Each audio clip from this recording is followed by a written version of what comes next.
उनको पता है चुनाव में नहीं हरा सकते।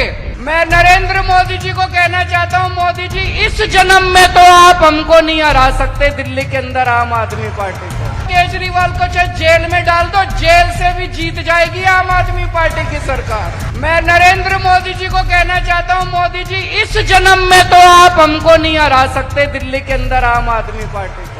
अभी जब सुप्रीम कोर्ट में सुनवाई हुई शराब घोटाले की, जज बार बार पूछ रहा है सीबीआई वालों से, एक तो सबूत दे दो, एक तो सबूत दे दो। कोई तो सबूत, कोई सबूत नहीं सीबीआई के पास, कोई सबूत नहीं ईडी के पास। जज बार बार कह रहा है 2 मिनट नहीं टिकेगा तुम्हारा केस। ये शराब घोटाला है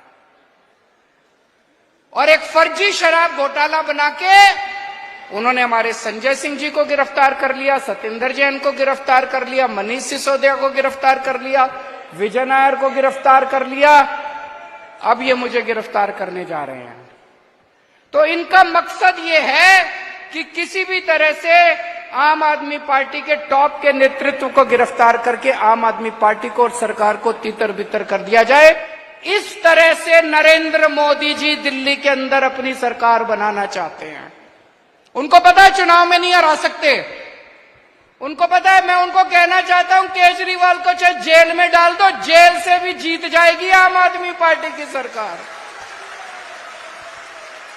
मैं नरेंद्र मोदी जी को कहना चाहता हूं, मोदी जी इस जन्म में तो आप हमको नहीं हरा सकते दिल्ली के अंदर आम आदमी पार्टी को। आपको दूसरा जन्म लेना पड़ेगा, इस जन्म में तो नहीं हरा सकते आप आम आदमी पार्टी को दिल्ली में। इसका सबसे बड़ा कारण क्या है? ये हमें काम में लोग हमारे को क्यों वोट दे रहे हैं? दिल्ली के लोग हमको क्यों वोट दे रहे हैं? पंजाब के लोग हमको क्यों वोट दे रहे हैं? गुजरात के लोग हमको क्यों वोट देने लग गए? केवल काम की वजह से। हम काम करते हैं, जो काम हम करते हैं वो जनता ने आज तक 75 साल में देखा नहीं था। जो काम हमने पहली बार सरकारी स्कूलों को चमका दिया। कभी किसी ने शिक्षा की बात ही नहीं करी राजनीति के अंदर। कभी किसी ने कहा ही नहीं कि हमको वोट दे दो, हम आपके स्कूल बनवा देंगे। कभी किसी ने कहा ही नहीं हमको वोट दे दो, हम आपके इलाज का इंतजाम कर देंगे। स्कूल, अस्पताल, बिजली, पानी, सड़कें, बुजुर्गों की तीर्थ यात्रा, इस तरह का काम कभी किसी ने नहीं देखा था। तो काम में तो ये हमको हरा नहीं सकते। एक भी राज्य नहीं है जहां पे चाहे कांग्रेस हो चाहे बीजेपी हो जिसने हमारे जैसा काम करके दिखाया हो। तो काम में ये हमको हरा नहीं सकते, इसलिए उन्होंने ये पूरा षड्यंत्र रचा है। आपने कभी सोचा कि इतनी तेजी से आम आदमी पार्टी क्यों बढ़ रही है? काम तो कर ही रहे हैं, लेकिन हमारा जो वैल्यू सिस्टम है, आम आदमी पार्टी सच्चाई के रास्ते पे चलती है, ईमानदारी के रास्ते पे चलती है, देशभक्ति के रास्ते पे चलती है। आम आदमी पार्टी इंसानियत के रास्ते पे चलती है। ये हमारा जो वैल्यू सिस्टम है, इसकी वजह से हम इतने अच्छे काम कर रहे हैं और इसकी वजह से आम आदमी पार्टी आगे बढ़ रही है। आज हमारे 4 नेता जेल के अंदर हैं। मनीष सिसोदिया 9 महीने से जेल के अंदर हैं। उनकी धर्मपत्नी को बहुत सीवियर बीमारी है। एक ऐसा शख्स जिसने देश की स्कूल की शिक्षा बदल के रख दी, शिक्षा के अंदर क्रांति लेके आया, उसको इन्होंने जेल में डाल रखा है। सत्येंद्र जैन 1 साल जेल के अंदर काट के आए, अभी मेडिकल बेल के ऊपर है। एक ऐसा शख्स जिसने सबका इलाज मुफ्त कर दिया, सबकी बिजली मुफ्त कर दी, वो 1 साल से जेल के अंदर है। उन लोगों ने बहुत बड़ी कुर्बानी करी है, हमारे नेताओं ने बहुत बड़ी कुर्बानी करी है। ये सब नेता, आम आदमी पार्टी के नेता, आप सब लोगों के लिए प्रेरणा स्रोत हैं। उनसे हमें प्रेरणा लेनी है। कभी दिल कमजोर हो जाए, कभी मन में कमजोरी आए, अपने सामने इन सारे आम आदमी पार्टी के नेताओं को रख लेना, जो आज भगत सिंह के रास्ते पे चल के जेल की सलाखों के पीछे देश के लिए लड़ रहे हैं।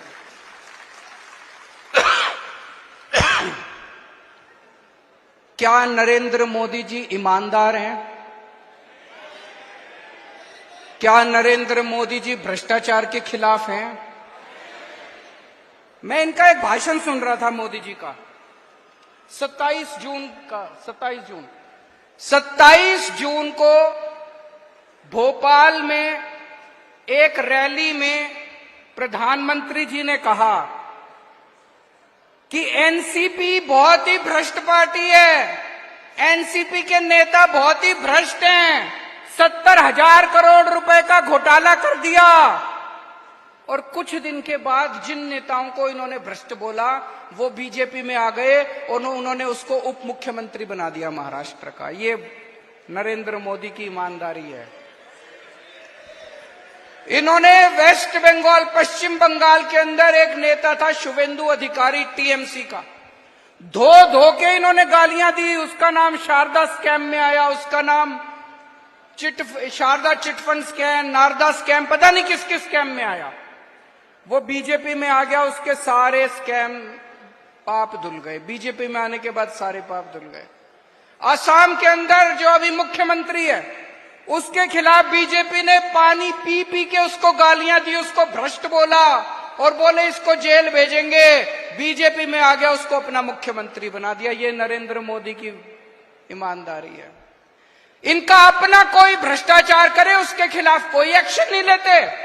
कर्नाटक में इनकी सरकार थी, कहते थे 40% कमीशन वाली सरकार है कि हर काम में 40% कमीशन खाती है। एक आदमी, एक बीजेपी का नेता कर्नाटक में जेल नहीं गया इनका। गुजरात में रोज इतने करप्शन हो रहे हैं, इतने घोटाले हो रहे हैं, एक आदमी जेल नहीं जाता इनका। रोज सुनते हैं कि अडानी को इन्होंने थोक के भाव सारा देश बेच दिया, कोई एक्शन नहीं होता इनका। तो इनका क्या मकसद है? केवल और केवल सीबीआई और ईडी को इस्तेमाल करके दूसरी पार्टियों के नेताओं को तोड़ के अपनी पार्टी के अंदर लाना। कोई ईमानदार नहीं है नरेंद्र मोदी, कोई भ्रष्टाचार के खिलाफ जंग नहीं छेड़ रहे हैं। दूसरी पार्टियों का केवल सत्ता की लड़ाई है। दूसरी पार्टी के आज अगर मनीष सिसोदिया आम आदमी पार्टी छोड़ के बीजेपी में चले जाएं, भाई साहब 24 घंटे के अंदर बाहर आ जाएंगे वो। आज अगर संजय सिंह पार्टी छोड़ के बीजेपी में चले जाएं, 24 घंटे के बाहर आ जाएंगे। ये नरेंद्र मोदी की बेईमानदारी है, ये उसके भ्रष्टाचार की। अब प्रधानमंत्री जी को यह लगने लगा कि मैं लोकसभा चुनाव हार रहा हूं। पूरे देश के अंदर बेरोजगारी, महंगाई, भ्रष्टाचार, लोग बहुत दुखी हो चुके हैं। घर का खर्चा नहीं चल रहा। कब तक जुमलेबाजी से घर का खर्च, कब तक परिवार चलेगा?